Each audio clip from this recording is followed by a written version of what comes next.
മാറ്റങ്ങളാണ് നമ്മൾ കേരളത്തിലെ ജനങ്ങൾക്ക് ഉണ്ടാകാൻ പോകുന്നത് എന്ന ആകാംക്ഷ നമുക്കുണ്ടായിരുന്നു. അപ്പോഴാണ് വളരെ പ്രധാനപ്പെട്ട ഒരു നിർദ്ദേശം നമ്മുടെ മുന്നിലേക്ക് എത്തുന്നത്. നിയുക്ത മുഖ്യമന്ത്രി നൽകിയിരിക്കുന്ന നിർദ്ദേശം ഇങ്ങനെയാണ്. ഉന്നത പോലീസ് ഉദ്യോഗസ്ഥർക്ക് നൽകിയ നിർദ്ദേശം ഇതാണ്: പൈലറ്റും എസ്കോർട്ടും ഒന്നും തനിക്ക് വേണ്ട, ഒഴികെ മറ്റു വാഹനങ്ങൾ, ആ പൈലറ്റും എസ്കോർട്ടും മാത്രം മതി, മറ്റു വാഹനങ്ങൾ തനിക്ക് വേണ്ട. യാത്ര പോകുമ്പോൾ നാട്ടുകാരെ ബുദ്ധിമുട്ടിക്കരുത് എന്നതാണ് അദ്ദേഹം പറഞ്ഞിരിക്കുന്നത്. ഏതായാലും വി ഡി സതീശൻ ഇപ്പോൾ ഇറങ്ങുകയാണ് പിണറായി വിജയന്റെ വസതിയിൽ നിന്ന്. ഇരുവരും ചായ കുടിച്ച് പിരിഞ്ഞു, സൗഹാർദ്ദത്തോടുകൂടി പിരിഞ്ഞിരിക്കുന്നു. മാധ്യമങ്ങൾക്ക് മുന്നിൽ നിയുക്ത മുഖ്യമന്ത്രിയും കേരളത്തിന്റെ പ്രതിപക്ഷ നേതാവും ഒറ്റ ഫ്രെയിമിൽ. ഏറ്റവും സുന്ദരമായ ഒരു കാഴ്ച, ഏറ്റവും സൗഹാർദ്ദപരമായ ഒരു അന്തരീക്ഷം. ഒരുപക്ഷെ ഭരണം തുടങ്ങിക്കഴിഞ്ഞാൽ ഈ സൗഹൃദം അതേപടിക്ക് നിലനിൽക്കുമോ എന്ന് നമുക്കറിയില്ല. രാഷ്ട്രീയമായ അഭിപ്രായ ഭിന്നതകൾ സ്വാഭാവികമായും ഉണ്ടാകും. അതുകൊണ്ട് ഈ ഫ്രെയിം വളരെ പ്രധാനപ്പെട്ടതാണ് കേരളത്തെ സംബന്ധിച്ച്.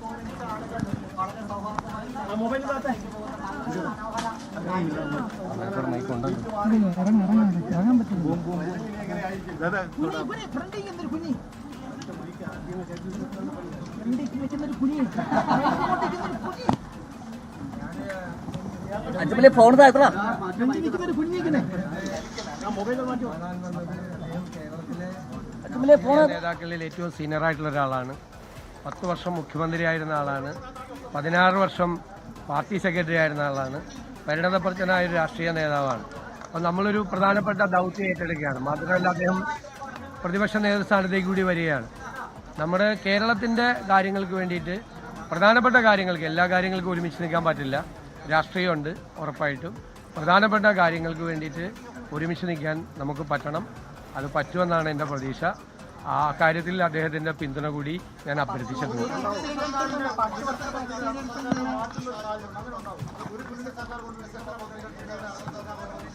ഒരു കാരണവശാലും മാറ്റില്ല. അതെന്തിനാണ് മാറ്റണത്? ഗവൺമെൻറ്റുകൾ എന്ന് വെച്ചാൽ കണ്ടിന്യൂവേഷനാണ്, തുടർച്ചയാണ് ഗവൺമെൻറ്റുകൾ. കഴിഞ്ഞ ഗവൺമെൻറ് തുടങ്ങി ചിലപ്പോൾ നമ്മൾ വലിയ വിമർശിച്ചിട്ടുള്ള പല ഭാഗങ്ങളിലൊക്കെ ചില വല്ല കറക്ഷൻസോ വല്ലതൊക്കെ വരും. അല്ലാതെ ഒരു ഗവൺമെൻറ് തുടങ്ങിയ പരിപാടി വേറെ ഗവൺമെൻറ് ഒന്നും മാറ്റിയാൽ കേരളം ഉണ്ടാവും? അതൊന്നും ചെയ്യില്ല. അതിപ്പോൾ ഞങ്ങൾ തമ്മിൽ അകത്തിരുന്ന് സംസാരിച്ചത് നിങ്ങളോട് ഒന്ന് പുറത്തു പറയാൻ പറ്റുമോ? ഞാൻ അദ്ദേഹത്തെ സത്യപ്രതിജ്ഞയ്ക്ക് ക്ഷണിച്ചു. തീർച്ചയായിട്ടും ഇത് മതി ശരി മതി പിന്നെ പറയാം ഇനി ഇദ്ദേഹത്തെ പോകാൻ അനുവദിച്ചു.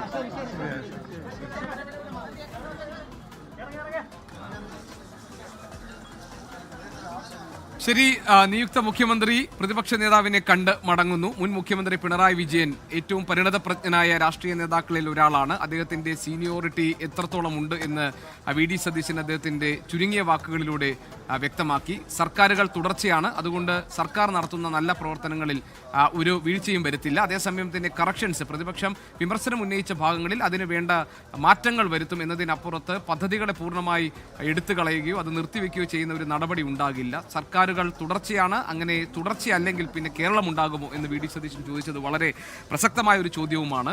ഏതായാലും പ്രതിപക്ഷത്ത് രാഷ്ട്രീയമുണ്ട്, അതുകൊണ്ട് എല്ലാ കാര്യങ്ങൾക്കും ഒപ്പം നിൽക്കാൻ കഴിയില്ല. എങ്കിലും കേരളത്തിന്റെ ഭാവിക്ക് ഗുണകരമാകുന്ന കാര്യങ്ങളിൽ ഒപ്പം നിൽക്കാനുള്ള ആ സഹകരണം അഭ്യർത്ഥിച്ചുകൊണ്ടാണ് താൻ വന്നിരിക്കുന്നത്. സത്യപ്രതിജ്ഞയ്ക്ക് തിങ്കളാഴ്ച നടക്കാൻ പോകുന്ന സത്യപ്രതിജ്ഞ ചടങ്ങിലേക്ക് പ്രതിപക്ഷ നേതാവിനെ താൻ ക്ഷണിച്ചിട്ടുണ്ടെന്ന് കൂടി വി ഡി സതീശൻ പറഞ്ഞു. ഒരുപക്ഷെ ഏറ്റവും സുന്ദരമായ, അദ്ദേഹം ഇന്ന് നടത്തിയ കൂടിക്കാഴ്ചയിൽ ഏറ്റവും സുന്ദരമായ മുഹൂർത്തങ്ങൾ സമ്മാനിച്ച ഒന്നായി ഈ കൂടിക്കാഴ്ച മാറിയിട്ടുണ്ട്.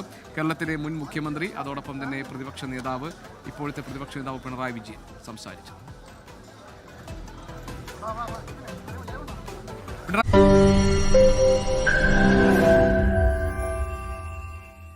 ലോകത്തെവിടെയായാലും ഏത് സമയത്തും 24 വാർത്തകളും ഓഗ്മെന്റഡ് റിയാലിറ്റി പാക്കേജുകളും എക്സ്പ്ലെയിനറുകളും വിശദമായി കാണാൻ ഞങ്ങളുടെ യൂട്യൂബ് ചാനൽ നിങ്ങൾക്ക് സബ്സ്ക്രൈബ് ചെയ്യാം.